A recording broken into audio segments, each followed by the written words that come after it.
Happy fall, everyone. If you're looking to attract, maintain, and grow big bucks on your property, you're going to want to watch this video in its entirety.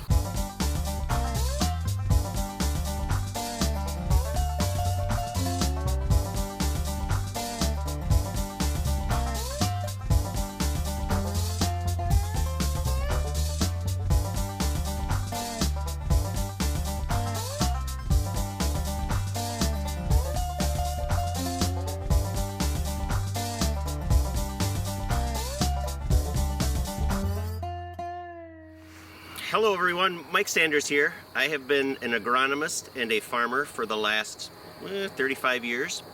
I've been hunting on this land for the last 25 years. And today I'm here to share some of those secrets I've gathered over the years in an attempt to help you set up a food plot and have more success in the stand. So today we're going to talk about 3 important things when it comes to establishing a food plot on your hunting land. First is soil fertility, which starts with a good soil test. The second is soil bed preparation for good seed to soil contact. And the third is choosing the right seed for your area depending on your needs. And also stay tuned for additional tips on habitat management. I'm standing at the edge of about 1/10 of an acre food plot I planted about 2 weeks ago. It's been a little dry. Mother Nature hasn't given us a lot of rain. We are in the middle of a 100-acre farm here that has corn, soybeans, and in this portion of the farm was wheat. So the deer have had plenty to eat all summer. We've got a neighbor that's got a great forest over there, and the deer have a tendency to want to hang out in there because he does an excellent job of not disturbing that woods. So our goal here, at least, needs to be to get those deer to want to come over here to eat, because he's got the same things growing over there. He's got corn, he's got soybeans, he's probably got some alfalfa. So what I did when I planted this is I had some soybean seed left over from this spring, and I planted the soybean seed because they're going to be very small, and the soybeans that I have over there at the current time are old and they're tough and they're going to seed, and so that the deer are starting to, while they'll still eat them, they're going to prefer these young tender ones. I also threw some radish seed in here and some rape seed and some turnips. While the soybeans are planted throughout the entire food plot, I've segregated the radish and the rape and the turnips just to see what might grow better here, and also to see what the deer might prefer, going forward. So now that you have the overview, I'd like to dive in. There's really, in my mind, probably 3 important parts to establishing a food plot. The first is fertility, the second is soil prep, and the third is the seed. With fertility, I believe it all starts with a good soil test, a current soil test. Because this is an agricultural field, I had a soil test from, I think it was 2 years ago. I knew I needed lime. For food plots, I would recommend buying Pell lime. You can buy that at a local hardware store probably, or go to a local cooperative. Pell lime is going to be a lot easier to handle than agricultural lime. I got lucky, this field needed some lime. The big machine came and spread, I think, 50 ton on this field, and he did this portion of the field because it was part of the field. But Pell lime, I've used that in the past, it works good. The amount of Pell lime you need is going to be determined by the soil test. The other thing you're going to need is some fertilizer. When you look at a bag of fertilizer, there's 3 numbers. The first number is the nitrogen, the amount of nitrogen. If you're not growing grass, you really don't need a lot of nitrogen. The second number is phosphorus. The third number is potassium. If you're working with an agronomist, if you go on like a UW or a University of Minnesota or University of Iowa, University of Illinois, one of their websites, they'll be able to tell you if you're growing some soybeans, depending on what you're growing in your food plot, what a good rate would be. I kept this simple. It's 1/10 of an acre. I put on 40 pounds on that 1/10 of an acre. So if I was farming this ground, that would have been 400 pounds of fertilizer. It might be a little excessive. It's getting late in our growing season here. Our first frost is typically about a month away. Most of the stuff we have in here is going to be able to withstand the first few frosts. But we've already, 2 weeks into this, we've got a lot of deer traffic in here.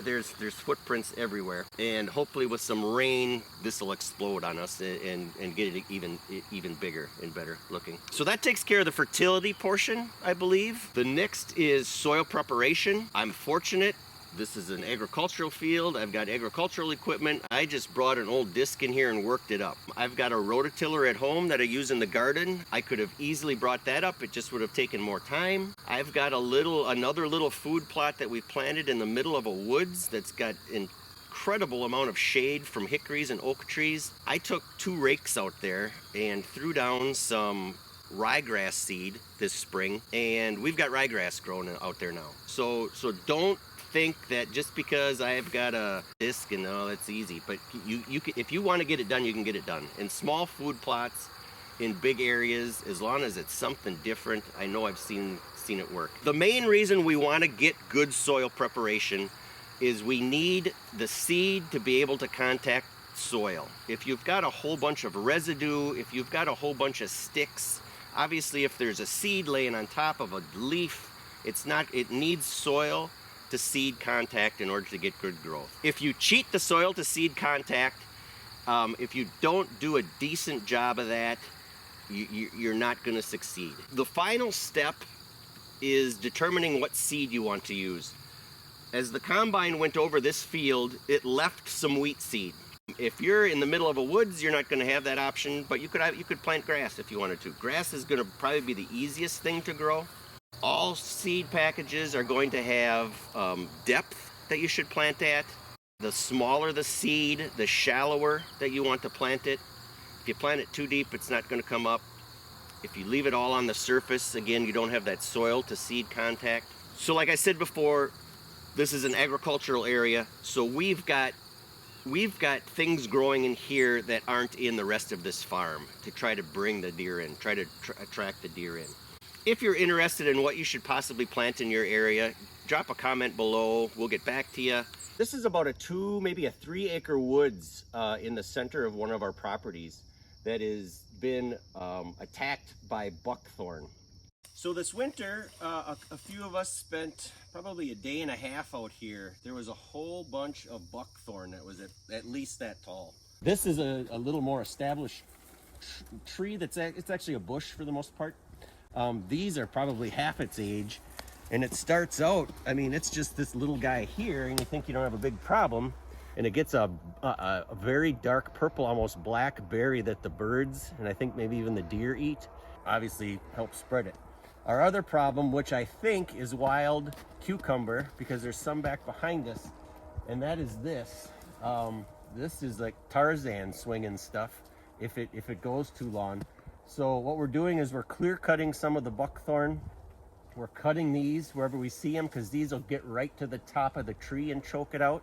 Once we get done cutting, we'll put a product called Tordon right on the cut. That does a very good job of controlling your cut brush. Otherwise you'd come back next summer and you'd have a whole bunch of stuff like this. This is what the entire woods looked like this winter when we got in here. And so we took that somewhat of a tree and turned it into a bush.